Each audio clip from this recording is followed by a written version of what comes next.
अस्सलाम वालेकुम स्टूडेंट्स, मेरा नाम है अबरार चौहान। आज हम S&P ब्लॉक्स एलिमेंट को डिस्कस करने जा रहे हैं। ये इसका पहला लेक्चर है। इसके अंदर हम मॉडर्न पीरियोडिक टेबल को डिस्कस करेंगे और इसके अलावा मॉडर्न पीरियोडिक टेबल में इलेक्ट्रॉनिक कन्फिग्रेशन, उसके ज़रिए एलिमेंट्स की प्लेस फाइंड करना, ग्रुप्स एंड पीरियड्स, और इसके अलावा मुख्तलिफ जो प्रॉपर्टीज़ हैं उनका ट्रेंड मॉडर्न पीरियोडिक टेबल में क्या होता है S&P ब्लॉक्स एलिमेंट्स के लिए, उसको डिस्कस करेंगे। ये लेक्चर का यूँ समझ लें S&P ब्लॉक्स यूनिट का पहला लेक्चर है। दूसरे लेक्चर के अंदर S&P ब्लॉक्स के एलिमेंट में हम मेटालिक करैक्टर डिटेल से डिस्कस करेंगे और S ब्लॉक के पहले ग्रुप यानी कि अल्कली मेटल्स को डिटेल से डिस्कस करेंगे। देन तीसरे लेक्चर के अंदर हम अल्कलाइन अर्थ मेटल्स को। तो चलते हैं हम अपने लेक्चर की तरफ। स्टूडेंट्स, आज जो हम यूनिट पढ़ने जा रहे हैं वो है S&P ब्लॉक के एलिमेंट्स। ये लेक्चर 3 हिस्सों में डिवाइडेड है। जो पहला हिस्सा है उसमें हम मॉडर्न पीरियोडिक टेबल और उसके ट्रेंड्स पढ़ेंगे, जो S&P ब्लॉक यूनिट का हिस्सा है आपके गिवन सिलेबस के मुताबिक। दूसरे हिस्से में हम जो ग्रुप नंबर 1A यानी कि अल्कलीज़ हैं उनके बारे में डिस्कस करेंगे, उनके केमिकल एंड फिज़िकल प्रॉपर्टीज़ को, और उसके बाद हम ग्रुप नंबर 2 यानी कि अल्कलाइन अर्थ मेटल जो 2A कहलाते हैं या सेकंड ग्रुप कहलाता है, हम उसको डिस्कस करेंगे। लेकिन जो आज का हमारा टॉपिक है वो एक्चुअली आप यूँ समझ लें कि सेकंड ईयर का चैप्टर नंबर जो 1 है और फर्स्ट ईयर में जो मॉडर्न पीरियोडिक टेबल का चैप्टर है जिसमें हम डिफरेंट ट्रेंड्स पढ़ते हैं, atomic radius, electronic configuration and etcetera, इन सारों को एक एक करके डिस्कस करेंगे। लेकिन अब हमारा पॉइंट ऑफ व्यू ये होगा कि हमने अगर उससे रिलेटेड कोई इन्फॉर्मेशन या MCQ आ सकता है तो वो किस तरह आ सकता है और उसमें कौन सी इन्फॉर्मेशन है जो हमें कैरी करनी चाहिए और हमें उसे याद करना चाहिए। मेरी कोशिश होगी कि मैं इसमें एबनॉर्मेलिटीज़, उनके ऑड बिहेवियर्स, उसको साथ साथ डिस्कस करता जाऊं और आपको उसकी एक एक चीज़ समझाता जाऊं। ये इस लेक्चर का फर्स्ट पार्ट है। उसके बाद हम कुछ ट्रेंड्स जो हैं इस लेक्चर के दूसरे हिस्से में डिस्कस करेंगे। फिर उसके बाद जो सेकंड लेक्चर होगा उसके अंदर हम ग्रुप 1A के एलिमेंट्स की, अल्कलीज़ की प्रॉपर्टीज़ को डिस्कस करेंगे एंड सो ऑन। तो पहले चलते हैं हम सबसे पहले अपने S&P ब्लॉक एलिमेंट्स के पहले हिस्से की तरफ, वो है मॉडर्न पीरियोडिक टेबल। देखें, अगर हमारे पास बहुत सारी मुख्तलिफ़ किस्म की बुक्स हों तो हम उसको अरेंज करेंगे on the basis of title या किसी भी बेसिस पे।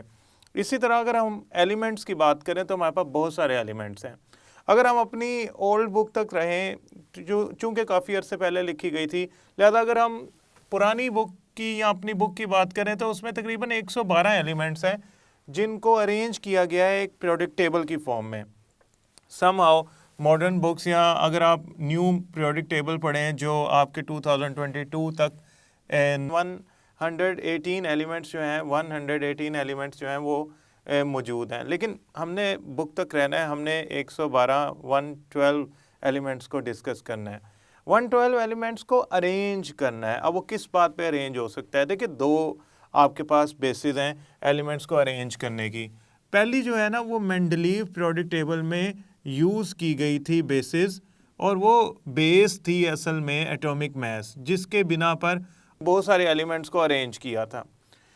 लेकिन एटॉमिक मास से ज़्यादा फंडामेंटल जो बेस है वो हेनरी मूजले ने, मूजले ने बताई, वो थी एटॉमिक नंबर। उन्होंने एक्सरेज पे डिफरेंट एक्सपेरिमेंट किए तो उनको ये वहाँ से अंदाज़ा हुआ कि atomic number is more fundamental property. ये मोर फंडामेंटल क्यों है? देखिए, एटॉमिक मास जो है ना वो ज़रूरी नहीं कि वो सेम डिफरेंस से चेंज हो। मसलन अगर हाइड्रोजन और हीलियम के एटॉमिक मास में देखा जाए फ़र्क, तो हाइड्रोजन और हीलियम के एटॉमिक मास में 1 का डिफरेंस नहीं है। लेकिन मैं किसी भी दो कंसेक्टिव एलिमेंट्स की बात करूं, हाइड्रोजन और हीलियम की बात करूं, तो उनमें एटॉमिक नंबर का ज़रूर 1 का फ़र्क है। हीलियम से नेक्स्ट एलिमेंट है लिथियम, उसमें भी एटॉमिक नंबर 1 का फ़र्क है। तो जितने भी आपके कंसेक्टिव एक के बाद दूसरा आने वाला एलिमेंट है वो एक एक के एटॉमिक नंबर से फ़र्क रखते हैं। एटॉमिक नंबर मोर फंडामेंटल प्रॉपर्टी है। जो पुराना पीरियोडिक टेबल है वो मेंडलीव ने अरेंज किया है। असल में ना जो पीरियोडिक टेबल की एक फॉर्म है ना वो टेबल फॉर्म है, टेबुलर फॉर्म है। वो बेसिकली ग्रुप्स एंड पीरियड्स में कन्वर्टेड है। आल्दो ये आपके लिए अजीब बात होगी, लेकिन नील बोहर जो थे वो फर्स्ट वन थे जो एटॉमिक नंबर पे लॉन्ग फॉर्म, जो आज हम मॉडर्न पीरियोडिक टेबल देखते हैं जो आपको नज़र आ रहा है, ये पीरियोडिक टेबल नील बोहर ने अरेंज किया। समहाउ इसके लिए जो यूज़ किया गया बेसिक लॉ या बेसिक डिटेल या बेसिक बात जिसकी बिना पे अरेंजमेंट की गई वो थी मूसले का एटॉमिक नंबर वाला असूल, बुनियाद। यानी कि मूसले का जो लॉ है हेनरी मूसले का कि द प्रॉपर्टीज ऑफ एलिमेंट, कौन सी properties, physical and chemical properties are of elements are basic function of atomic number. ये सारी अगर मैं एलिमेंट्स को अरेंज कर लूँ लॉन्ग फॉर्म में तो वो मूसले के लॉ को यूज़ करते हुए जो हमारे सामने पीरियोडिक टेबल आता है जिसे हम लॉन्ग फॉर्म पीरियोडिक टेबल या मॉडर्न पीरियोडिक टेबल कहते हैं, उसमें नील बोहर की कंट्रीब्यूशन है। सम और भी साइंटिस्ट की हैं, लेकिन अभी हम ज़रा अपनी बेसिक बातों तक ही मेंटेन रखते हैं। एटॉमिक मास क्या है? एटॉमिक मास जो होता है ना वो किसी एटम का न्यूक्लियस का वेट है, यानी कि उसमें मौजूद जो न्यूट्रॉन्स हैं और प्रोटॉन्स हैं उसकी तादाद। अब तो खैर मॉडर्न इंस्ट्रूमेंट्स जो हैं वो हमें रिलेटिव एटॉमिक मास बताते हैं। मिसाल के तौर पे मास स्पेक्ट्रोमीटर जो है वो कार्बन 12 से कंपेयर करके एटम्स का मास बताती है, कार्बन 12 के 1/12 हिस्से के साथ, वो रिलेटिव एटॉमिक मास कहलाता है। एटॉमिक नंबर क्या है? Atomic number is actually number of protons in an atom, एक एटम के अंदर नंबर ऑफ प्रोटॉन्स की तादाद। ये मोर फंडामेंटल प्रॉपर्टी है, इसकी बेस पे मॉडर्न पीरियोडिक टेबल अरेंज हुआ हुआ है। मॉडर्न पीरियोडिक टेबल की अगर आप शेप या शक्ल देखें ना, ये आपके सामने आ रही है, तो इसमें ग्रुप्स हैं और पीरियड्स हैं, यानी कि इसमें हॉरिजॉन्टल रोज हैं जो पीरियड्स कहलाती हैं और इसमें वर्टिकल कॉलम्स हैं जो कि ग्रुप्स कहलाते हैं, जिन्हें फैमिलीज भी कहा जाता है। तो हम जब पीरियोडिक टेबल को स्टडी करेंगे तो हमारे पास 3 मुख्तलिफ उसकी स्टडी करने के लिए पार्ट्स हैं, या उसके बिहेवियर को स्टडी करने के लिए उसके अंदर एलिमेंट्स 3 मुख्तलिफ कैटेगरीज हैं। पहली तो जो मैंने अभी बताई है ग्रुप्स और पीरियड, यानी कि अगर मैं पीरियोडिक टेबल को देखूं तो मुझे साफ नज़र आ रहा है कि उसमें रोज़ एंड कॉलम्स हैं। ठीक है, रोज़ और कॉलम्स उसके अंदर हैं, यानी कि रोज़ को मैं पीरियड्स कहता हूँ और जो कॉलम्स हैं उनको मैं ग्रुप्स कहता हूँ। इस बिना पे मैं पीरियोडिक टेबल को, मॉडर्न पीरियोडिक टेबल को स्टडी कर सकता हूँ। दूसरा है मेटालिक करेक्टर, तीसरा है मैं उसमें ब्लॉक्स को स्टडी करूँ। एक्चुअली जो हमारा मेन यूनिट है ना वो S&P ब्लॉक की है, लेकिन S&P ब्लॉक में मौजूद एलिमेंट्स को एक एक करके स्टडी करना है, उसके ट्रेंड्स देखने हैं। तो उसके लिए ट्रेंड्स को देखने के लिए S&P ब्लॉक के एलिमेंट्स को हमें ये पता होना चाहिए कि ग्रुप या पीरियड में जब वो चेंज होते हैं, मसलन एक ग्रुप में डाउनवर्ड जाऊँ तो वो कैसा, उनका एटॉमिक नंबर क्या बिहेव होता है, उनकी इलेक्ट्रॉनिक कन्फिग्रेशन सेम रहती है, डिफरेंट हो जाती है, क्या होता है, ये सारी चीज़ें हम एक एक करके डिस्कस करेंगे। सबसे पहली बात तो ये है कि मॉडर्न पीरियोडिक टेबल में दो किस्म की लाइंस होती हैं। ये देखें, अगर मैं पीरियोडिक टेबल आपके सामने एक रफ सा बनाऊं तो स्टूडेंट्स आप देख सकते हैं कि इसके अंदर ये एक लॉन्ग फॉर्म बनी है। एक एलिमेंट हाइड्रोजन यहाँ होता है और एक एलिमेंट हीलियम यहाँ होता है। इस फॉर्म के अंदर अगर मैं हॉरिजॉन्टल रोज लगाता हूँ यूं, तो ये बनेंगे 7 पीरियड्स, यानी कि ये जो रोज लगा रहा हूँ ये टोटल बनेंगी आपकी 7। तो मॉडर्न पीरियोडिक टेबल में 7 पीरियड्स होते हैं। अगर मैं इसमें वर्टिकल कॉलम्स बनाना चाहूँ तो वर्टिकल कॉलम इसके अंदर टोटल 18 बनते हैं। आप कहेंगे 18 मतलब 18 कैसे बन गए? 2 होते हैं आपके पहले वाले सेगमेंट में, इसको एस ब्लॉक भी कहते हैं। 10 होते हैं ये जो मिडल वाला सेक्शन है इसके अंदर, और आपके 6 होते हैं इस वाले हिस्से में जिसे पी ब्लॉक कहते हैं। अभी मैं कंसर्न ब्लॉक्स के साथ नहीं हूँ, अभी मैं सिर्फ कंसर्न हूँ कि इसमें कॉलम्स कितने हैं और रोज कितनी हैं। टोटल 18 ग्रुप्स हैं। ग्रुप्स को ना वैसे सब डिवाइडेड भी किया जाता है, यानी कि आप ग्रुप्स को 18 ग्रुप्स को 2 हिस्सों में भी तब्दील करते हैं। आप कहते हैं कि 8 जो 18 में से 18 में से 8 हैं वो ए ग्रुप्स हैं, जो 10 हैं वो बी ग्रुप्स हैं।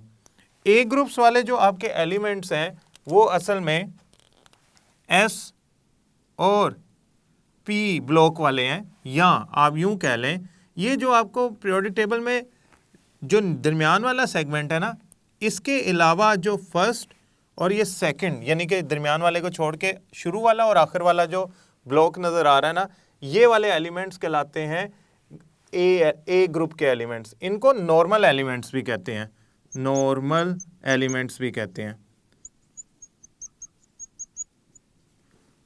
जो 10B है ना, ये असल में डी ब्लॉक और एफ ब्लॉक के एलिमेंट्स हैं।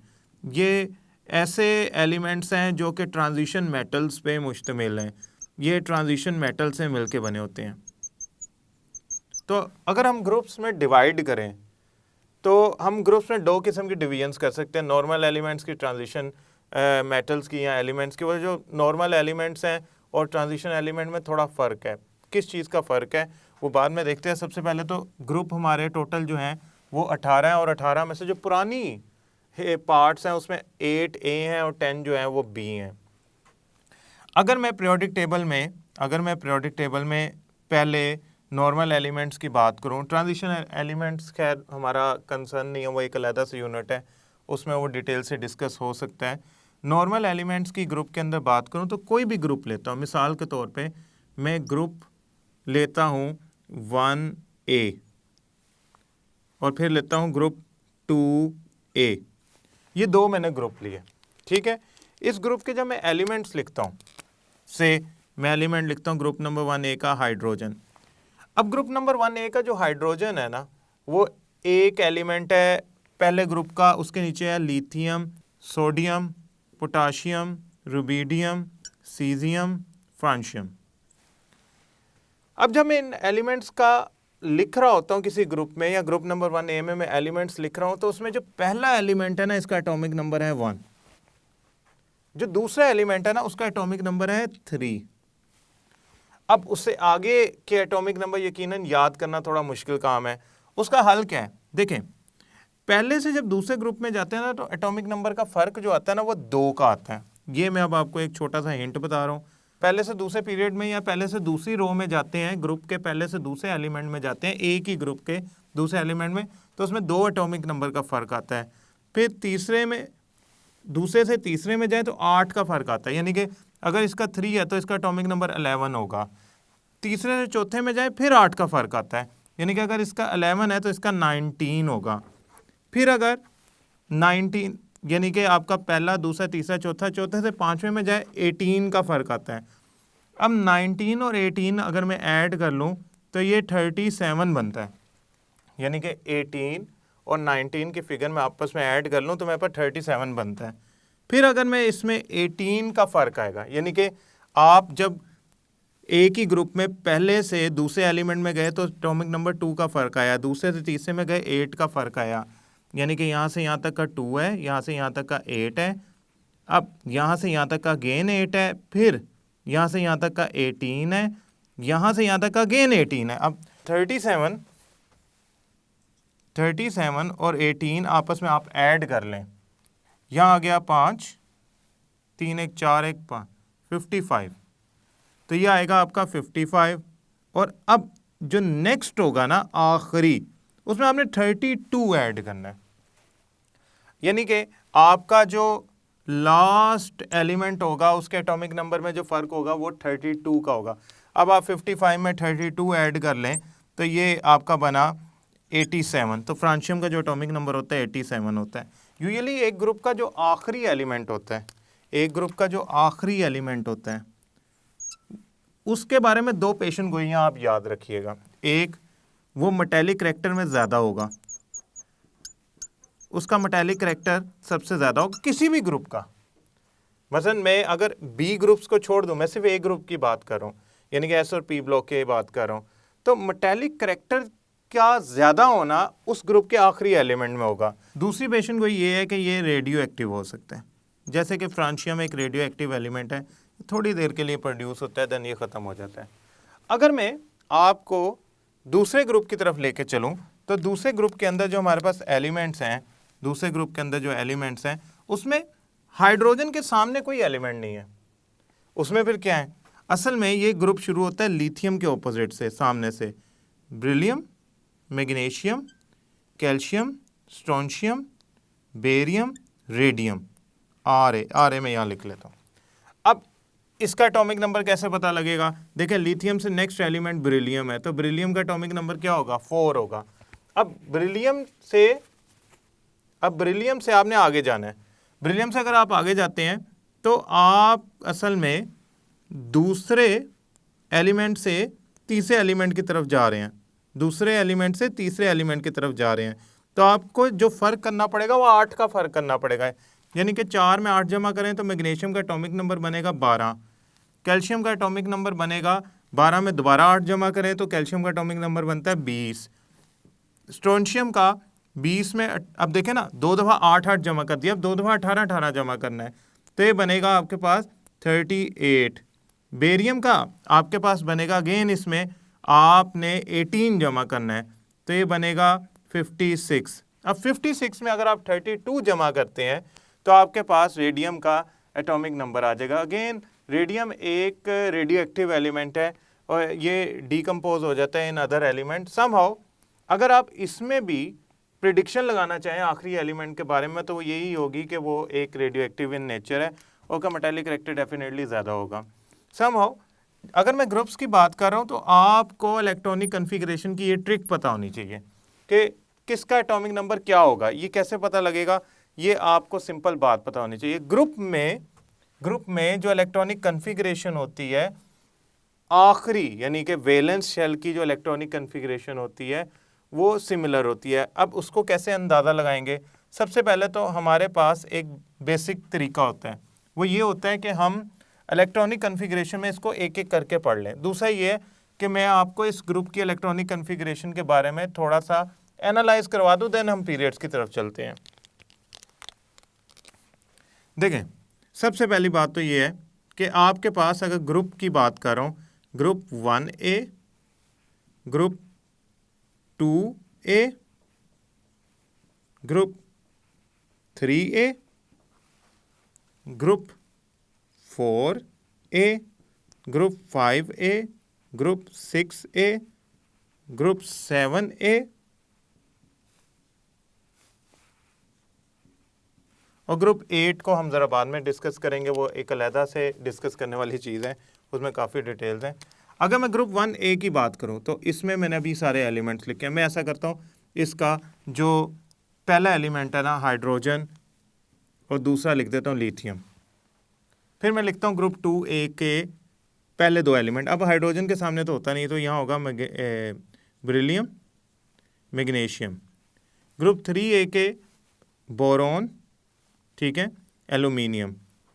ग्रुप 4A में कार्बन, सिलिकॉन। ग्रुप 5A में नाइट्रोजन, फास्फोरस। यहाँ ऑक्सीजन, सल्फर। यहाँ तो सारे आप जानते हैं, fluorine, chlorine, bromine, iodine and etcetera.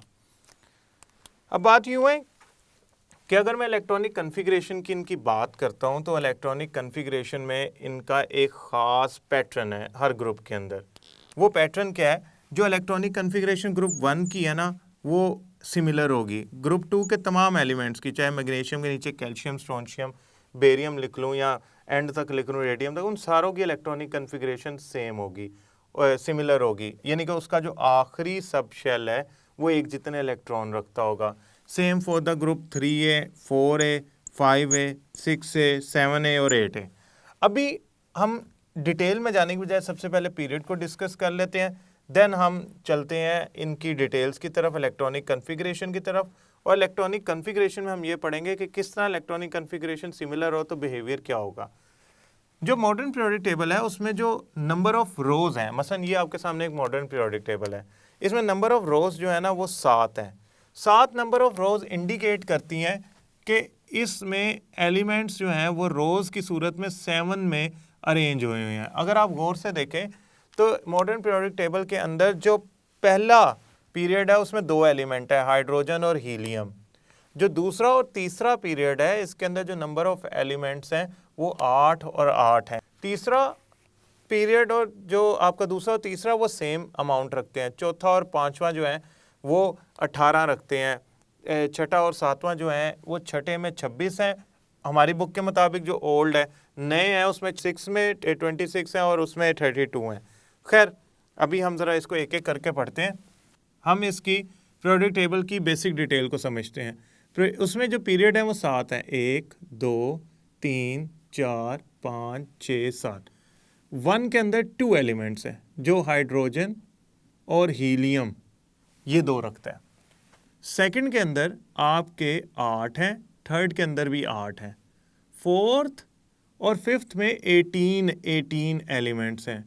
6 और 7 में मॉडर्न के मुताबिक 32 हैं। वैसे एक में 26 है, दूसरे में 32 हैं। समहाउ जो आपका 7th है वो इनकम्प्लीट है, वो इनकम्प्लीट पीरियड है, उसमें 26 हैं, और जो 6 है उसमें 32 हैं। असल में मसला क्या है? असल में मसला ये है कि हमें ये अंदाज़ा नहीं हो रहा कि ये बढ़ क्यों गई है तादाद, वजन हर पीरियड में एक जैसे क्यों नहीं है। बात यूँ है कि जो आपका पहला पीरियड है ना, इसके अंदर जो 2 एलिमेंट हैं वो सिर्फ और सिर्फ एस और पी ब्लॉक के हैं, यानी कि वो एस और पी ग्रुप 1A और ग्रुप 8A का एक एक एलिमेंट है। पी ब्लॉक के ऊपर लिखा होता है, वैसे तो वो हीलियम जो है ना टेक्निकली तो बनता है एस ब्लॉक का ही है। जो इसमें 8 एलिमेंट्स हो गए हैं ना, ये असल में सारे के सारे एस और पी के हैं, ये भी एस और पी के हैं। 18 में एस ब्लॉक भी है, पी ब्लॉक भी है, डी ट्रांजिशन मेटल्स भी है। इसमें एस भी है, पी भी है, डी भी है। इसमें S P D F block चारों के चारों शामिल हैं। अब इसको बड़ा सादा सा तरीका है चेक करने का, ये आपके सामने पीरियोडिक टेबल है। पहले 2 एलिमेंट्स कौन से हैं? पहले 2 एलिमेंट हाइड्रोजन और हीलियम है, ये पीरियड नंबर 1 है।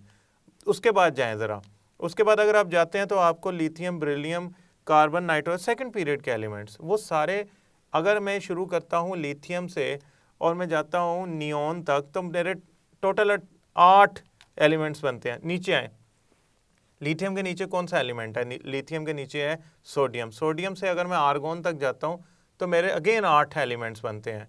अगर मैं सोडियम से नीचे पोटाशियम पे आता हूँ तो पोटाशियम और जो आपके नेक्स्ट एलिमेंट्स हैं उनमें डी ब्लॉक भी आ गया।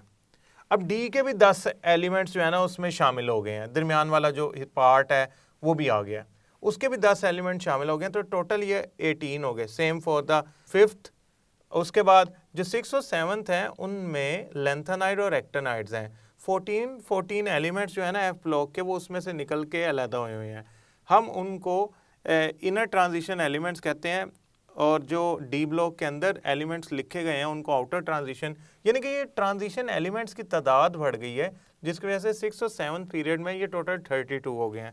पुरानी बुक में जो आखिरी है उसमें 26 हैं। तो इसका मतलब ये हो गया कि इसमें ये ब्लॉक्स के एलिमेंट शामिल हैं। असल में पीरियड बताता क्या है? ये नंबर ऑफ शेल बताता है, नंबर ऑफ शेल बताता है किसी भी एलिमेंट के। मिसाल के तौर पे मैं यहाँ लिखता हूँ कि मैं सोडियम जो है ना, it belongs to 3rd period, तो इसका मतलब है सोडियम की अगर मैं इलेक्ट्रॉनिक कन्फिग्रेशन लिखूँगा तो उसमें 3 शेल मिलेंगे मुझे। पीरियड्स के अंदर जो उसकी इलेक्ट्रॉनिक कन्फिग्रेशन है ना वो सिमिलर नहीं होती। वो क्यों नहीं होती वो हम आगे पढ़ने जा रहे हैं। Electronic configuration is not similar, लिहाजा आप उसकी प्रॉपर्टीज़ को भी सिमिलर या मिलती जुलती एक्सपेक्ट नहीं कर सकते। याद रखिएगा हमारी बुक है वो ये कहती है कि 7th पीरियड इज़ इनकम्प्लीट, यानी कि अभी उसमें एलिमेंट डिस्कवर होने, आल्दो हमने उसे आर्टिफिशियली प्रिपेयर करके ऐड कर दिया है और इस टाइम वो 118 है, but somehow it is considered as incomplete. एक बात याद रखिएगा, ये जो लास्ट वाला पीरियड है यानी कि 7th, इसके एलिमेंट्स के बारे में रेडियो एक्टिविटी का तासुर है, यानी कि वो रेडियो एक्टिव होते हैं, और ये भी है कि वो एलिमेंट्स अपने ग्रुप के सबसे बड़े एलिमेंट्स होते हैं। अभी हमारा कंसर्न ये है कि कैसे हम, how to detect an element using electronic configuration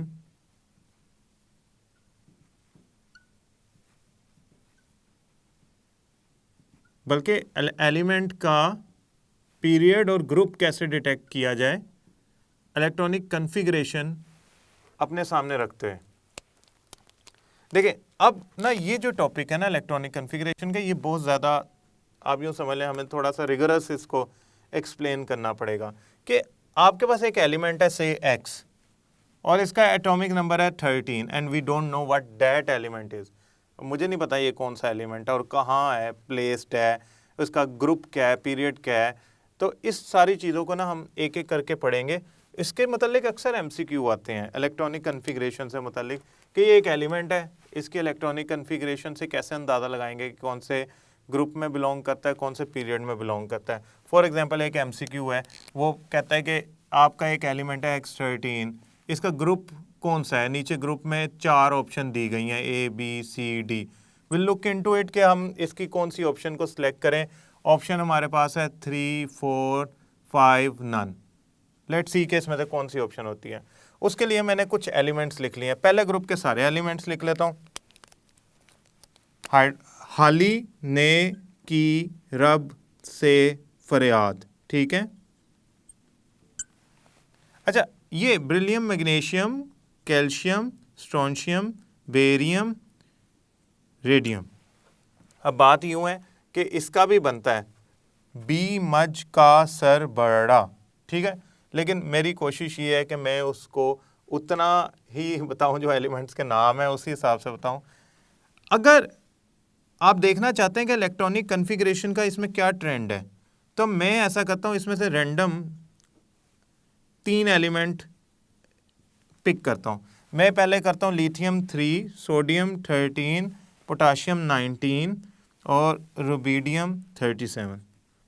इसमें से ये 3 हम इसकी इलेक्ट्रॉनिक कॉन्फ़िगरेशन चेक करते हैं। सोडियम की इलेक्ट्रॉनिक कॉन्फ़िगरेशन अगर देखी जाए तो वो है एटॉमिक नंबर 11। तो उसके पहले शेल में होंगे 2, दूसरे शेल में होंगे 8, तीसरे शेल में होंगे, अब देखें ना, इसके 10 पूरे हो गए। तीसरे शेल में होंगे 1। क्यों? टोटल इलेक्ट्रॉन ही कितने हैं उसके? टोटल इलेक्ट्रॉन है 11। तो पहले में 2 आते हैं, दूसरे में 8 आते हैं, तीसरे में ज़्यादा आ सकते हैं, लेकिन यहाँ 8 होंगे। अब ये मैंने कैसे लिखी है? एक्चुअली आप इसको यूँ पढ़ते हैं, स्कूल मैं अब ट्रिक्स बतानी है, क्योंकि अब हमारे पास, अब हम इसकी इलेक्ट्रॉनिक कॉन्फ़िगरेशन आपने जो पढ़ी हुई है ना, मैं उसी मुताबिक करवाता हूँ। देखें, school, public school, divisional public school, ये अब आपने याद रखना है। देखें, ये पहला एस है, ये दूसरा एस है, ये तीसरा एस है, ये चौथा एस है, फोर्थ। अच्छा, ये पहला पी होता नहीं है, यानी कि पहले शेल में ना पी होता नहीं है। पी शुरू ही दूसरे सब शेल से होता है। इसी तरह डी शुरू ही तीसरे सब शेल से होता है। तो पी की नंबरिंग आपने 1 से नहीं शुरू करनी, 2 से करनी है। 2, 3, 4। अब आपका जो डी है, मैंने अभी बताया है कि वो दूसरे से नहीं, तीसरे सब शेल से शुरू होता है, तो इसकी 3। अच्छा, 4 के बाद ये वाला जो आपका था, ये 5s था। अब ये एक बेसिक थीम है इलेक्ट्रॉनिक कॉन्फ़िगरेशन को चेक करने का। गौर से देखें, 2, 2, 6, पी में मैक्सिमम कितने आते हैं? 6, एस में मैक्सिमम कितने आते हैं? 2, और इसके एस में आते हैं 1। अगर आप गौर से देखें ना, तो ये टोटल बनते हैं 10 इलेक्ट्रॉन, और ये इलेक्ट्रॉनिक कॉन्फ़िगरेशन है नियॉन की। तो मैं इसको यूं भी लिख सकता हूं, नियॉन इलेक्ट्रॉनिक कॉन्फ़िगरेशन, उसके आगे 3s1। अच्छा, उसके बाद लिखता हूं मैं दूसरा एलिमेंट, वो है आपके पास पोटाशियम 19, उसको लिखते हैं 2, 8, ठीक है, 2, 8, 8, 1। अब इसको कैसे लिखेंगे? ये देखें, स्कूल, पब्लिक स्कूल, डिविजनल, थोड़ा सा आगे लिख देते हैं, डिविजनल पब्लिक स्कूल। फिर अगेन पहला एस, दूसरा एस, तीसरा एस, चौथा एस, पांचवा एस। फिर अगेन ये दूसरे से शुरू होगा, ये तीसरा, ये चौथा, और ये शुरू ही थर्ड से होता है। अब इसकी इलेक्ट्रॉनिक कॉन्फ़िगरेशन लिखते हैं। 1s की होगी 2, देन 2, 6। अच्छा, अब ये देखें, ये हो गए हैं आपके कितने? ये आपके हो गए हैं 12। 2 कितने हो गए? 14, 6 और 1, ये हो गया आपके टोटल 19। किस तरह? ये हो गया आपके 10, 18 और 1, 19। ये वाला हिस्सा है ना, ये वाला हिस्सा, ये हिस्सा है आपका आर्गोन की इलेक्ट्रॉनिक कॉन्फ़िगरेशन 18 की, आर्गोन 18, और ये आ गया 4s1। हो क्या रहा है? हो यूँ रहा है कि जितना भी ग्रुप है उसका कोई भी मैं एलिमेंट उठा रहा हूँ, मैंने कंसेक्टिवली 2 एलिमेंट उठाए, सोडियम और पोटाशियम, उनकी जो इलेक्ट्रॉनिक कॉन्फ़िगरेशन एंड हो रही है ना, वो s1 पे हो रही है। तो मैं यूँ कह सकता हूँ कि जो इलेक्ट्रॉनिक कॉन्फ़िगरेशन है एक ग्रुप में एलिमेंट्स की, उनका जो आखिरी सबशेल है, वो सेम आता है, यानी कि वो s आएगा सारों का और उसमें एक ही इलेक्ट्रॉन आएगा। तो ग्रुप के अंदर, अगर मैं ग्रुप के अंदर बात करूं, ग्रुप 1A की बात करूं, तो इसकी इलेक्ट्रॉनिक कन्फिग्रेशन के एंड पे आता है NS1, चाहे वो मैं कोई भी एलिमेंट उठा लूं। आपको मैं होमवर्क दे रहा हूं, आप ये कीजिएगा, सीजियम 55 की इलेक्ट्रॉनिक कन्फिग्रेशन कीजिएगा। इसके भी आखिरी जो शेल है, उसका आखिरी सब शेल, वैलेंस सब जो शेल है, उसका आखिरी सब शेल इलेक्ट्रॉनिक कन्फिग्रेशन में वो S1 आएगा। उसके आखिरी सब शेल के जो आखिरी हिस्सा है वो S आएगा और उसमें एक इलेक्ट्रॉन आएगा। इसी तरह अगर इनकी की जाए ना इलेक्ट्रॉनिक कन्फिग्रेशन चेक, मसलन मैग्नीशियम और कैल्शियम की चेक की जाए, तो आएगी NS2।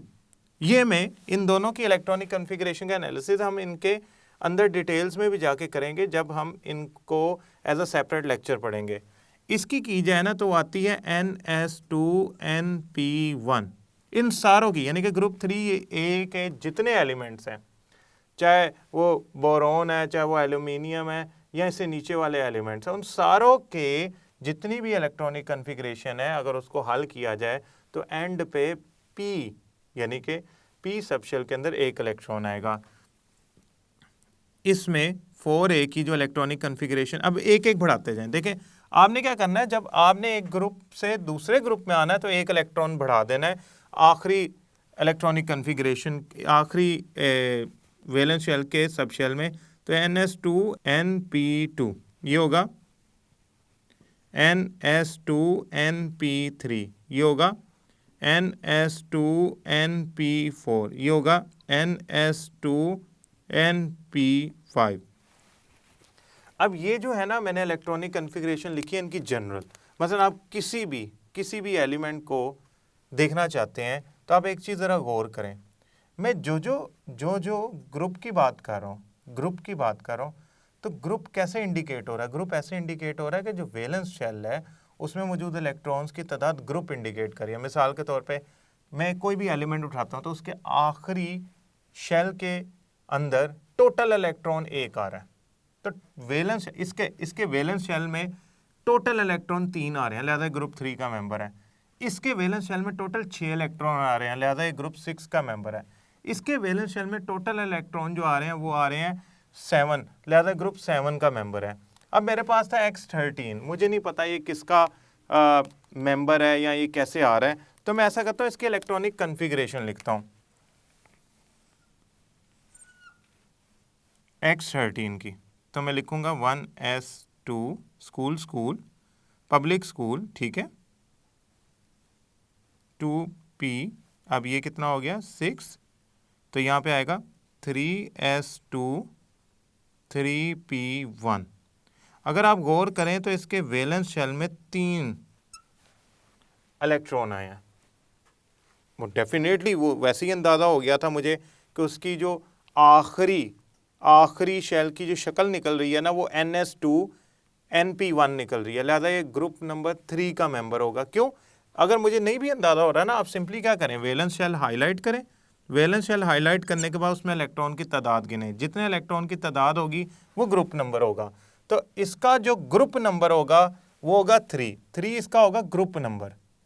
Let's see period number क्या होगा। आपने देखने के इसमें कितने शेल हैं, इसमें शेल कितने हैं, 1 2, ये 2 शेल का हिस्सा है, 3, इसमें टोटल 3 शेल हैं। मुझे कैसे पता लगा? ये जो मैं SPDF सारे लिख रहा था ना, इसके आगे नंबरिंग लिखी होती है, 1S 2 एंड 3 एंड 4, ये शेल की तादाद को जाहिर करती हैं। अगर आप गौर करें तो इसमें 1 2 3 पे जाके एंड हुआ है, तो इसमें जो शेल की तादाद है वो 3 है। तो 3 शेल की तादाद जो है वो बताएगी पीरियड की नंबर।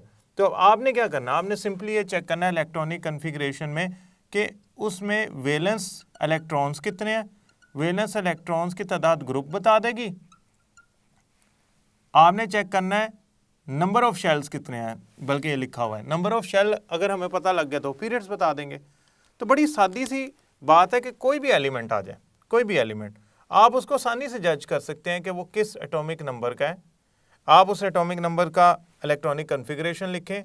इलेक्ट्रॉनिक कन्फिग्रेशन लिखने के बाद उसके जो वैलेंस शेल में तादाद है इलेक्ट्रॉन्स की, वो उसका ग्रुप बता देंगे। और जितने शेल्स हैं वो उसका पीरियड बता देंगे। तो X13 का ग्रुप 3 होगा, अगर शेल की बात की जाए तो उसका शेल भी 3 होगा, तो उसका पीरियड नंबर भी क्या होगा, 3 होगा। यानी कि ये एक ऐसा एलिमेंट है जो थर्ड ग्रुप में है और थर्ड ही पीरियड के अंदर है। वैसे अगर गौर से देखा जाए तो ये एल्यूमिनियम बनता है, क्योंकि हमारे पास मैग्नीशियम से जो नेक्स्ट एलिमेंट है वो एल्यूमिनियम होता है, हमने वहाँ से भी अंदाज़ा लगा लिया इसका।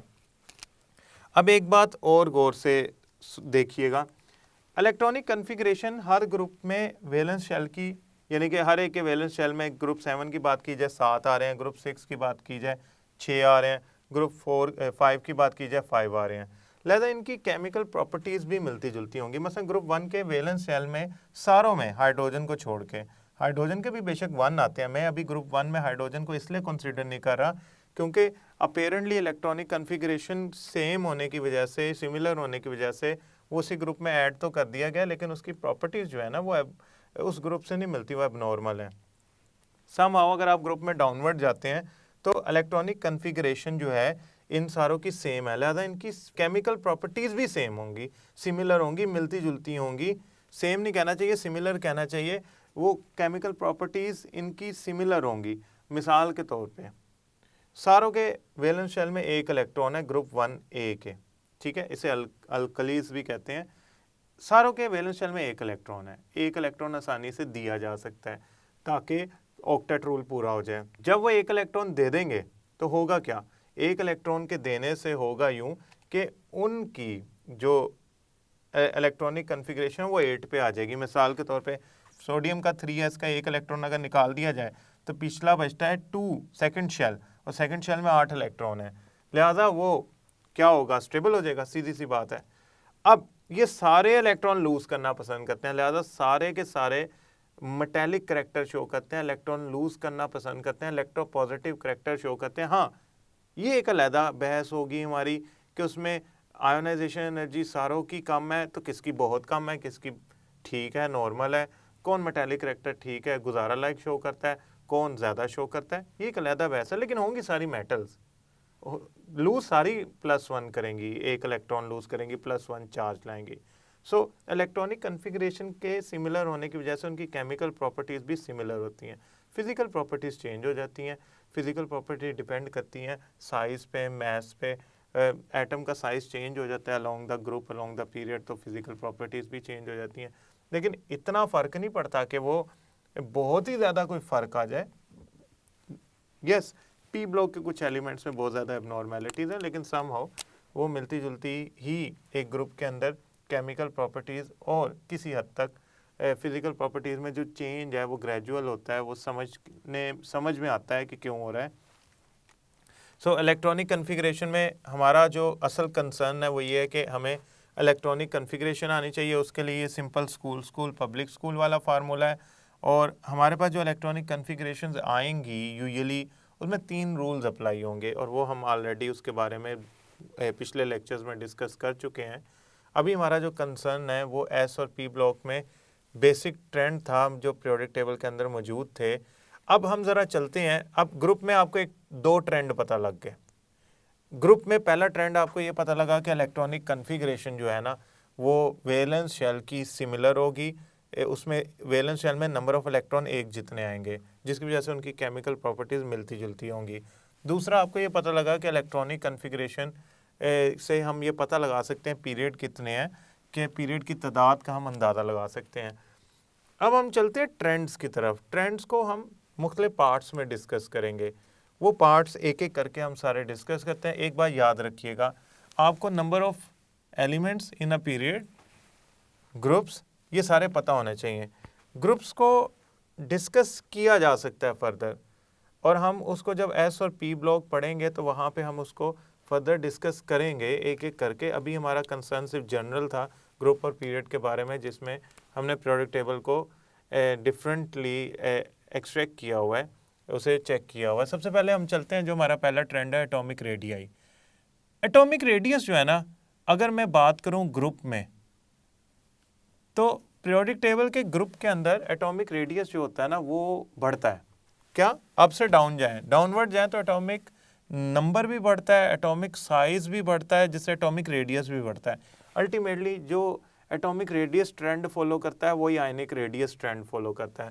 पहली बात तो ये है कि मैं बात करूं अगर तो ग्रुप की, तो पहला ग्रुप जो मेरे पास है वो hydrogen, lithium, sodium, potassium, rubidium, caesium, francium है। इनकी अगर मैं एटॉमिक नंबर की बात करूं, अगेन ये वाला रूल 2 8 8 18 18 32, यानी कि 1 3 8 ऐड करें सोडियम का क्या हो गया 11 19, अब उसके बाद 32 ऐड करना है तो 37 55। फ्रांशियम रेडियो एक्टिव होता है, इसको छोड़ देते हैं। अगर मैं डाउनवर्ड जाता हूँ ना तो एटॉमिक साइज जो होता है ना वो स्टूडेंट्स इंक्रीज करता है, वो बढ़ जाता है, एटॉमिक साइज डाउनवर्ड बढ़ जाता है। उसकी वजूहात क्या है? उसकी वजूहात वैसे तो बेसिकली अगर मैं आपसे बात करूं तो मैं यही कहूँगा कि भाई इलेक्ट्रॉन्स को ऐड करने के लिए जगह कम पड़ गई है, लिहाजा नए शेल ऐड हो गए हैं। जैसे जैसे मैं ग्रुप में नीचे आता जाता हूँ नए शेल ऐड होते जाते हैं, जैसे एटॉमिक साइज बढ़ता जाता है। इसके अलावा शील्डिंग इफेक्ट भी रीज़न है। इसके अलावा रीज़न जो है वो न्यूक्लियर इफेक्टिव न्यूक्लियर चार्ज का कम हो जाना भी है। समहाउ डाउनवर्ड किसी भी ग्रुप की बात करें, मैं चाहे ग्रुप नंबर 1A की बात कर रहा हूँ या ग्रुप नंबर 7A की बात कर रहा हूँ, जिसे ग्रुप नंबर 17 कहेंगे न्यू के मुताबिक, 7A कहेंगे ओल्ड के मुताबिक। ए और बी की डिस्टिंक्शन ना करूँ तो 17 बनेगा, ए और बी की डिस्टिंक्शन करूँ तो वो 7 बनेगा। उसमें आपके क्या क्या है? उसमें आपके हैं फ्लोरीन हाइड्रोजन के सामने नहीं, लिथियम वाले पीरियड में आता है, क्लोरीन, ब्रोमीन, आयोडीन, एस्टेटीन, उसको नहीं हम डिस्कस करते हैं। ये डाउनवर्ड इसमें भी साइज इंक्रीज करता है, तो size eventually increases downward in all groups. S और पी ब्लॉक के जितने भी एलिमेंट्स हैं उसमें डाउनवर्ड साइज इंक्रीज करेगा। अगर मैं इनका बनाना चाहूँ ग्राफ, तो वो कुछ ग्राफ इस तरह बनेगा कि आपका फ्लोरीन से अगर मैं ऊपर जाऊंगा क्लोरीन, क्लोरीन से ऊपर जाऊंगा ब्रोमीन, ब्रोमीन से ऊपर जाऊंगा तो आयोडीन, यानी कि आपके एलिमेंट्स का जो साइज है वो इवेंचुअली इंक्रीज करेगा, चाहे वो ये एलिमेंट्स हो, मेटल्स हो, नॉन मेटल्स हो, कोई भी हो, उनका साइज इंक्रीज करता है। पीरियड्स में क्या होता है? एस और पी ब्लॉक के पीरियड्स के एलिमेंट्स जो हैं यानी कि नॉर्मल एलिमेंट्स, मिसाल के तौर पे मैं ये आपने ना ज़बानी याद करने हैं एलिमेंट्स। मैं लिखता हूँ यहाँ पे लिथियम और नीचे लिखता हूँ सोडियम। लिथियम क्या आएगा? Beryllium, boron, carbon, nitrogen, oxygen, fluorine, अगर नोबल गैस लिख दूँ नियोन। बेरिलियम के नीचे आता है मैग्नीशियम, बोरॉन के नीचे आता है एल्यूमिनियम, कार्बन के नीचे आता है सिलिकॉन, नाइट्रोजन के नीचे फास्फोरस, ऑक्सीजन के नीचे सल्फर, क्लोरीन और आर्गोन। ये मैंने ना 2 पीरियड्स लिखे, ये याद होने चाहिए। इसमें मैं ये नहीं कह सकता कि ये ना याद करके जाए एंटी टेस्ट में ये कौन सा पूछना है कि फास्फोरस के बाद पीरियड में कौन सा एलिमेंट आता है। असल में ये 2 पीरियड्स के एलिमेंट याद होंगे तो आप ट्रेंड को सही तरह एक्सप्लेन कर सकेंगे। अगर मैं पीरियड में लेफ्ट से राइट जाता हूँ तो एटॉमिक साइज जो होता है वो इवेंचुअली क्या करता है, वो डिक्रीज करता है, कम होता जाता है, क्योंकि शेल नहीं ऐड होते, सिर्फ इलेक्ट्रॉन प्रोटॉन ऐड होते हैं, न्यूट्रॉन भी ऐड होते हैं, इलेक्ट्रॉन प्रोटॉन ऐड होते हैं, तो उनमें अट्रैक्शन बढ़ जाती है। लिहाजा इवेंचुअली होता क्या है कि आप अगर लेफ्ट से राइट जाते हैं तो साइज जो होता है वो डिक्रीज करता जाता है, इवेंचुअली साइज जो होता है वो कम होता जाता है। लेकिन आप एक चीज़ गौर करें, अप से डाउन साइज बढ़ रहा है, लेफ्ट से राइट साइज डिक्रीज कर रहा है। तो अगर मैं इसका ग्राफ बनाऊं तो मेरा ग्राफ कुछ हिस्सा बनेगा कि आपका सबसे ज़्यादा जो साइज होगा वो लिथियम का होगा, मिसाल के तौर पर पीरियड नंबर 2 की बात की जाए, और इवेंचुअली कम होता होता वो फ्लोरीन पे आ जाएगा।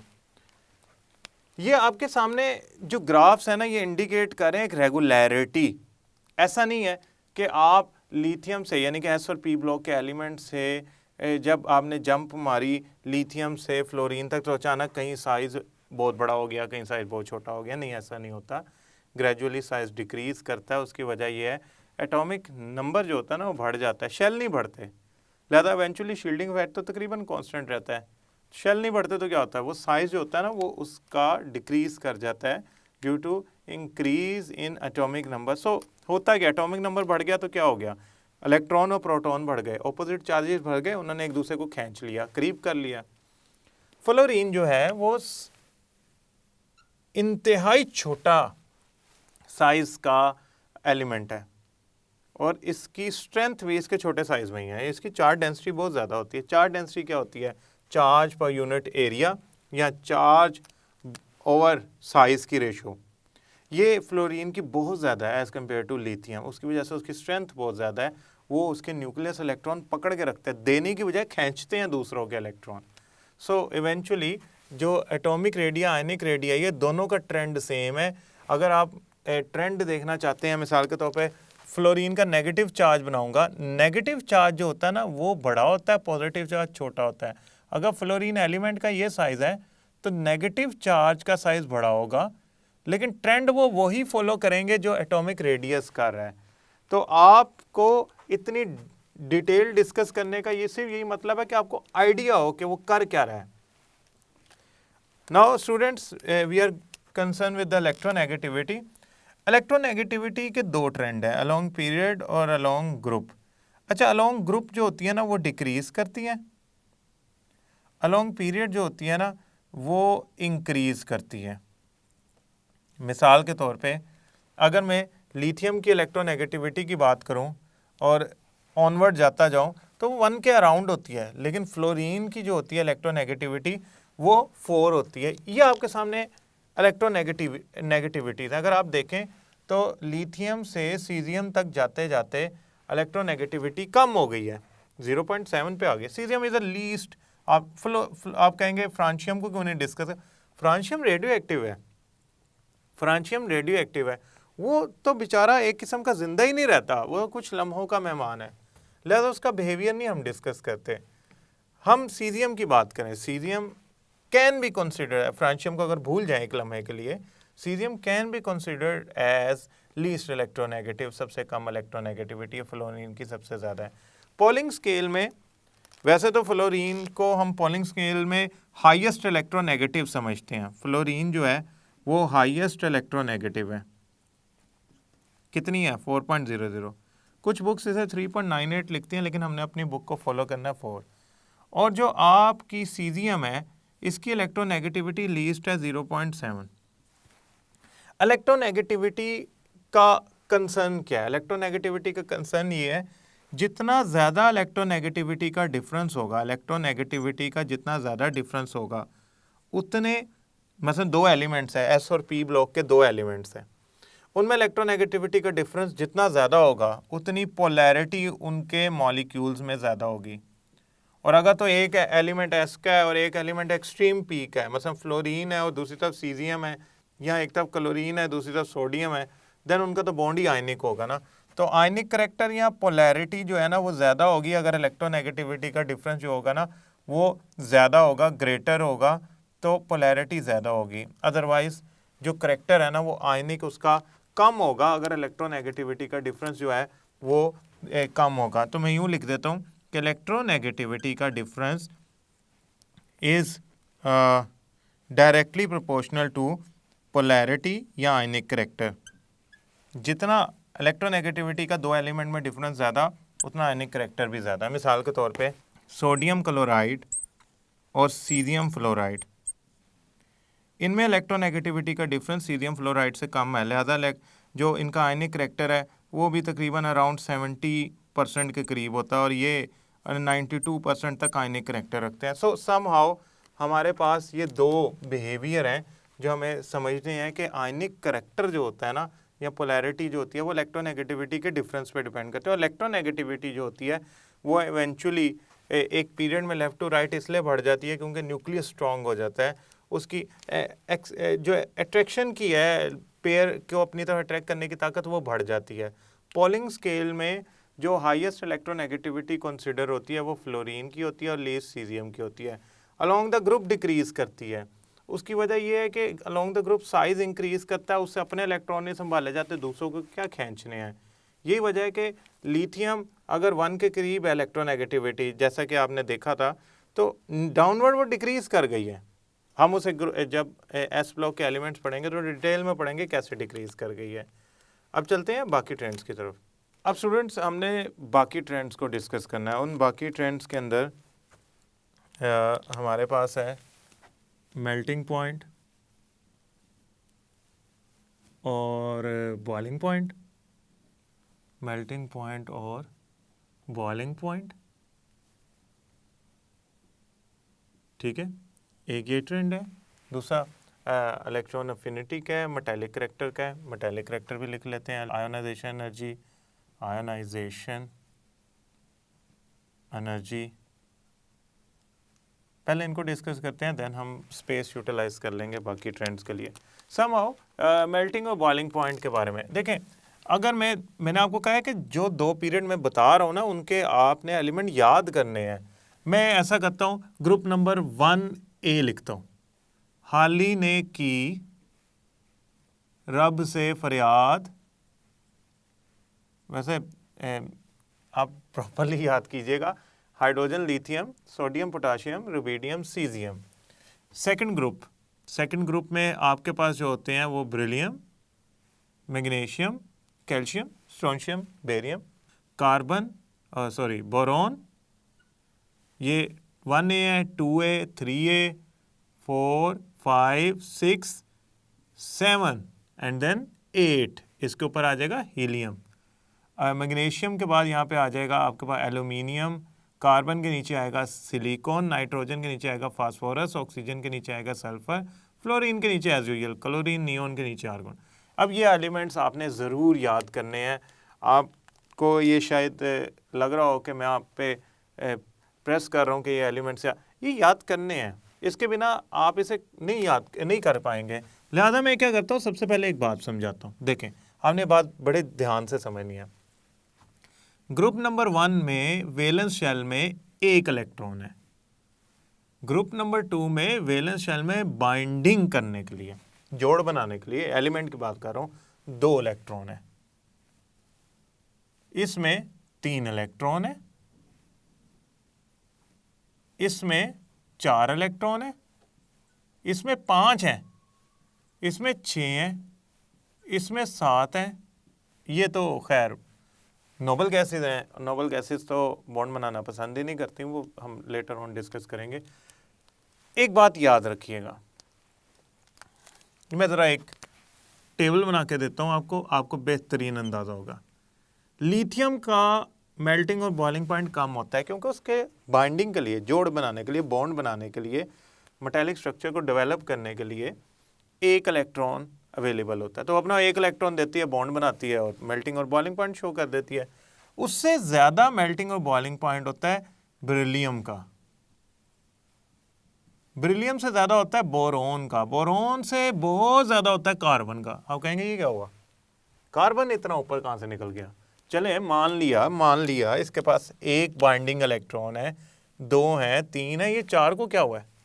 यानी कि अगर एलिमेंट्स के मेल्टिंग और बॉइलिंग पॉइंट को डिस्कस किया जाए, the melting and boiling point increases up to carbon, and carbon has abnormally high melting and boiling point as compare to lithium, beryllium, boron. Not only carbon, बल्कि group 4 के elements को peak मिलती है, उनका highest होता है along the period. यानी कि अगर मैं पीरियड में लिथियम से जाऊं फ्लोरीन तक, तो ग्रुप नंबर 4 के elements higher melting and boiling point show करते हैं। उसकी वजह क्या है? एक तो वजह मैं कार्बन की अगर बात करूं या सिलिकॉन की बात करूं, ग्रुप 4A के ये दो एलिमेंट्स हैं लिखे, इनकी बात करूं, ये 4 बॉन्ड्स बनाते हैं। बहुत ज़्यादा तादाद है बॉन्ड्स की, मीन्स हाईएस्ट बॉन्ड बनाते हैं 4, ऊपर से नेटवर्क स्ट्रक्चर बना लेते हैं, डायमंड। उगम मेल्टिंग पॉइंट ही 3000 डिग्री, 3000 कुछ डिग्री होता है, डेट इज़ वेरी हाई। इतना ज़्यादा टेम्परेचर मेल्टिंग पॉइंट में, बॉइलिंग पॉइंट तो छोड़ देना, मेल्टिंग पॉइंट में इतना ज़्यादा टेम्परेचर क्यों हो गया? Due to 2 reasons, number of binding electron highest, network structure, तो वो बहुत ही ऊपर निकल जाता है। अब आप कहेंगे सर नाइट्रोजन के 5 होते हैं, इसको तो इससे भी ऊपर भेजे ना? नहीं, nitrogen and nitrogen, oxygen and fluorine, they are diatomic molecule. 2 atom मिलके मॉलिक्यूल्स बनाते हैं, कोवलेंट कंपाउंड्स बनाते हैं। ये इंडिपेंडेंट मॉलिक्यूल्स की सूरत में होते हैं, बेचारे छोटे होते हैं, इनकी आपस में नहीं अट्रैक्शन होती, इन्होंने कौन सा melting and boiling point show करना है? सो जो पीक आती है वो ग्रुप 4A को नसीब होती है। पीरियड के अंदर ग्रुप 4A को मेल्टिंग एंड बॉइलिंग पॉइंट्स की पीक नसीब होती है, हाईएस्ट होते हैं। क्यों? नंबर ऑफ बाइंडिंग इलेक्ट्रॉन ज़्यादा होते हैं। देखिए नाइट्रोजन 4 से 5 नहीं बॉन्ड बनाता वो। अगर मैं बात करूं नाइट्रोजन से 3 बनाता है, ऑक्सीजन से 2, फ्लोरीन 1 बॉन्ड बनाता है। फ्लोरीन की तो खैर बात ही ना करें, उसका तो बिहेवियर ही पेकुलियर है, ओड है, एबनॉर्मल है। तो जो आपके मेल्टिंग और बॉइलिंग पॉइंट में हाईएस्ट आप यूं समझ लें है पीरियड के अंदर, 2 के अंदर, 3 के अंदर, वो पीक नसीब हो रही है ग्रुप 4 के एलिमेंट्स को, क्योंकि वो नंबर ऑफ बॉन्ड्स और नेटवर्क स्ट्रक्चर बनाते हैं। अगर मैं बात करूं मेल्टिंग और बॉइलिंग पॉइंट को एक लम्हे के लिए पीरियड्स के बजाय ग्रुप में लेके जाऊं, तो ग्रुप में जो सेकंड ग्रुप है, 1 ग्रुप 2 ग्रुप, मैं बात कर रहा हूं मेटल्स की। मेटल्स में मैं एस ब्लॉक की बात कर रहा हूं। एस ब्लॉक में 1A है और 2A है, इनकी बात कर रहा हूं। इनके साइज बड़ा होता है, लिहाजा जनरली ऊपर से नीचे हैं तो उनके मेल्टिंग और बॉइलिंग पॉइंट डिक्रीज करते हैं। ये आपके सामने एक टेबल है, आप देख सकते हैं sodium, potassium, lithium, sodium, potassium, rubidium, caesium तक melting and boiling point decrease करे हैं। हाँ, ग्रुप 2A में देखें तो मेल्टिंग पॉइंट मैग्नीशियम पे थोड़ा ज़्यादा कम हो गया, देन कैल्शियम से फिर नॉर्मली कम होना शुरू हुआ है। ये जो सेकंड ग्रुप में ये इस तरह की ये जो मैग्नीशियम की डाउनवर्ड पीक बनी है, डाउनवर्ड आया है, यानी कि अगर आपका beryllium, magnesium, calcium, strontium, barium, अगर मैं मैग्नीशियम की बात करूं तो इसका स्ट्रक्चर जो होता है ना, वो इसकी रीज़न है इसके इस एबनॉर्मली लो मेल्टिंग और बॉइलिंग पॉइंट की। तो इसका मतलब ये है कि मेटल्स का सिर्फ ये नहीं है कि उनका साइज़ बड़ा है या छोटा है। छोटा साइज़ होएगा तो वो एक दूसरे के साथ प्रॉपरली, छोटा साइज़ होगा ना तो एक दूसरे के साथ जो उनकी बाइंडिंग है वो स्ट्रांग होगी। उनकी चार्ज डेंसिटी असल में ना जो रोल प्ले करती है ना बाइंडिंग है, वो चार्ज डेंसिटी है। चार्ज डेंसिटी जो छोटे मेटल्स के एटम होते हैं उनकी ज़्यादा होती है, लिहाजा उनकी आपस में जो बाइंडिंग होती है, बॉन्ड होता है, वो स्ट्रॉन्ग होता है, लिहाजा उसे तोड़ने के लिए जो एनर्जी चाहिए होती है वो ज़्यादा चाहिए होती है। तो मेल्टिंग और बॉइलिंग पॉइंट, मेल्टिंग क्या है कि the force of attraction between the atoms और the molecule should be decrease और रिमूव, ताकि वो एक दूसरे से दूर चले जाएं, मेल्ट हो जाए। मसलन आयनिक कंपाउंड में आयंस के दरमियान फोर्स ऑफ अट्रैक्शन जो होती है वो आप कम ख़त्म करते हैं, और जो या इतनी कम कर देते हैं कि वो फ्रीली मूव करना शुरू कर देते हैं। And same for the metals में जो मेटल के एटम्स होते हैं उनमें जो बॉन्ड होता है जितना वो स्ट्रॉन्ग होगा उसका मेल्टिंग पॉइंट उतना ज़्यादा होगा। मैग्नीशियम का बेरिलियम और कैल्शियम के मुकाबले में मेटालिक बॉन्ड कमज़ोर होता है उसके स्ट्रक्चर की वजह से। Face centred cubic close packing का स्ट्रक्चर होता है जिसकी वजह से उसका जो मेल्टिंग और बॉइलिंग पॉइंट होता है ना वो कम होता है as compare to other group members. ये एक एबनॉर्मेलिटी है। Generally melting and boiling point decrease करेगा क्योंकि एटम का साइज जो है मेटल्स का बड़ा हो रहा है, लिहाजा मेटालिक बॉन्ड डिक्रीज कर रहा है, बाइंडिंग फोर्स जो है ना वो डिक्रीज कर रही है। सो सम टाइम एक MCQ आ जाता है सम टाइम कि मैग्नीशियम एटॉम, अगर मैं ग्रुप 2 की बात करूं, इन group 2A which element has lowest melting and boiling point। तो A पे आप मिसाल के तौर पे होगा बेरिलियम, B पे मैग्नीशियम, C पे कैल्शियम और D पे आप सोडियम लिख देते हैं से लिथियम। पहली बात है लिथियम तो ग्रुप 2 का मेंबर ही नहीं है, इसको तो डिस्कार्ड करें ना, इस ऑप्शन को तो वैसे डिस्कार्ड कर देना चाहिए। सब कुछ बच्चे स्टूडेंट्स जो होते हैं वो ये कहते हैं इसका तो ग्रुप 1 का है, इसका तो वैसे ही कम होगा, लिहाजा आप ऐसा करें ग्रुप 1 के कम होते हैं लिहाजा लिथियम ही लगा दें। नहीं, वो उसने he is asking about group 2, तो लिथियम तो ऑप्शन नहीं होगा। इन तीनों में से चेक करना पड़ेगा, ये ग्रुप 2 के एलिमेंट्स हैं, तो इसमें आपकी ऑप्शन जो है वो मैग्नीशियम की होगी। That should be a correct option. ये एक एबनॉर्मेलिटीज़ हैं, जो एबनॉर्मेलिटीज़ हैं यूजुअली वही MCQ में पूछी जाती हैं, वरना तो सबको पता है कि ऊपर वाले एलिमेंट्स का जो मेल्टिंग पॉइंट है वो ज़्यादा होगा और नीचे वाले का कम होगा। अच्छा, थोड़ा सा ना इसको जोड़ना हार्डनेस से भी। मेल्टिंग एंड बॉइलिंग पॉइंट जो होता है ना अलोंग द ग्रुप वो डिक्रीज करता है, नीचे कम होता है। Beryllium melting and boiling point ज़्यादा है, इसकी बाइंडिंग जो फोर्स है, मेटालिक बॉन्ड है, वो स्ट्रॉन्ग है, लिहाजा ये हार्ड होगा। सेम फॉर द लिथियम, तो ये आपने याद रखना है। आयनाइजेशन एनर्जी का ट्रेंड, यूजुअली जो इसका ट्रेंड है ना, वो अलोंग द पीरियड अगर मैं बात करूं तो वो along the period atomic size जो होता है वो क्या कर रहा होता है, डिक्रीज कर रहा होता है। लिहाजा इलेक्ट्रॉन निकालना जो होता है ना मुश्किल हो जाता है, डिफ़िकल्ट हो जाता है। आयनाइजेशन एनर्जी होती क्या है? To remove electron from outer most shell, the outer most electron और most loosely bound electron from the outer most shell. अब बात यूँ है कि lithium, beryllium, boron, carbon, nitrogen, oxygen, fluorine, इनकी अगर मैं बात करूं तो इनमें से सबसे मुश्किल फ्लोरीन से इलेक्ट्रॉन निकालना है और सबसे आसान लिथियम से। उसकी वजह ये है कि लिथियम का साइज़ बड़ा है और फ्लोरीन का कम है। So along the period the difficulty increases, यानी कि आयोनाइजेशन एनर्जी जो है ना वो इंक्रीज़ करती है पीरियड में। एबनॉर्मेलिटीज़ कहाँ हैं? एबनॉर्मेलिटीज़ ग्रुप नंबर 2 और 3A में है, 2A 3A में है और 5A और 6A में है।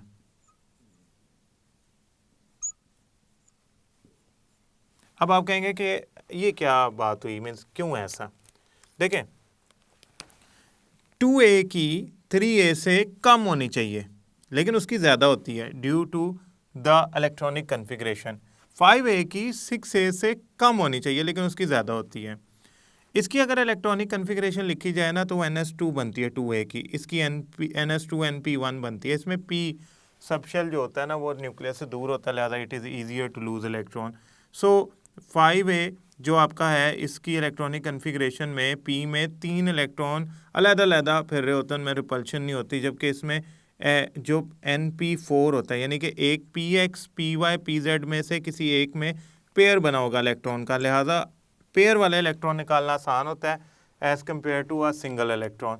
सो इसमें अब नॉर्मेलिटी क्या आयोनाइजेशन एनर्जी के अंदर के लेफ्ट से राइट आयोनाइजेशन एनर्जी इंक्रीज करती है, मगर yes this is regular, means आप फ्लोरीन की कह सकते हैं लिथियम से ज़्यादा है, ठीक है। ऑक्सीजन और नाइट्रोजन में फ़र्क है मगर नाइट्रोजन की लिथियम से ज़्यादा है, बेरिलियम से ज़्यादा है, बोरॉन से ज़्यादा है। इनमें 2A और 3A के एलिमेंट्स और 4A और 5A के एलिमेंट्स में थोड़ा फ़र्क आता है। ये भी एक MCQ बन सकता है कि इनमें से किसकी अंदर एबनॉर्मेलिटी है, कौन कौन से ग्रुप्स के अंदर एबनॉर्मेलिटी है, या इनमें से कौन से दो एलिमेंट्स जो हैं उनमें जो आयनाइजेशन एनर्जी है वो कम या ज़्यादा। मिसाल के तौर पे अगर मैं दो एलिमेंट्स लेता हूँ, मैं लेता हूँ फास्फोरस और सल्फ़र, मैंने कहा है ना 4, 5 और 6 में है या 2 और 3 में है।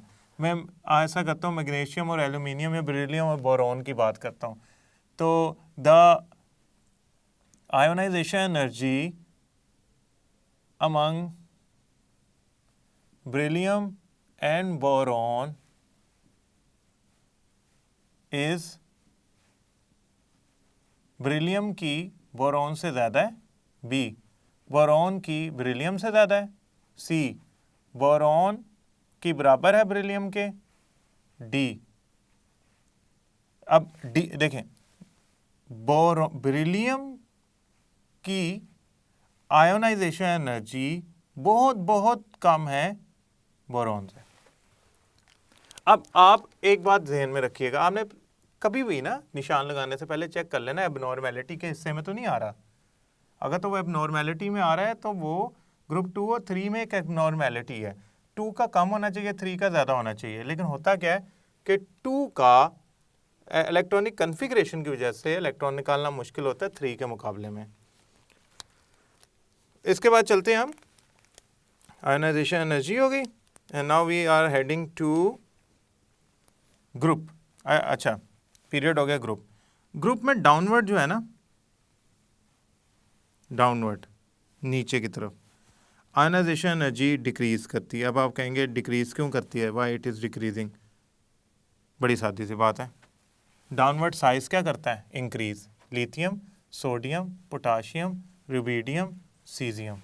तो जब साइज इंक्रीज करता है तो इलेक्ट्रॉन निकालना क्या हो जाता है, आसान। ये रेगुलरिटी है।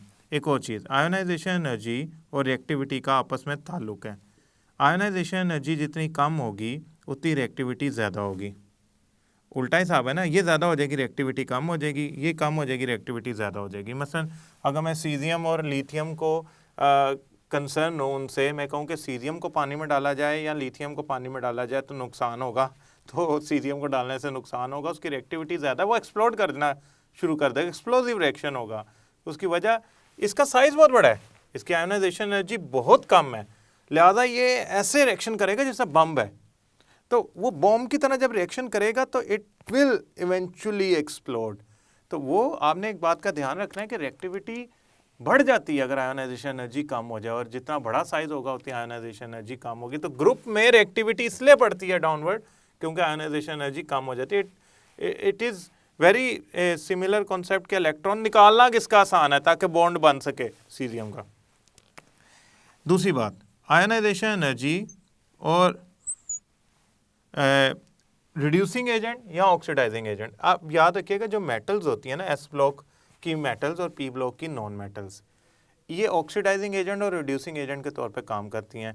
जो पी ब्लॉक की नॉन मेटल्स हैं वो ऑक्सीडाइजिंग एजेंट है, और जो एस ब्लॉक की मेटल्स हैं वो रिड्यूसिंग एजेंट है, वो इलेक्ट्रॉन देती हैं, लिहाजा वो रिड्यूसिंग एजेंट है।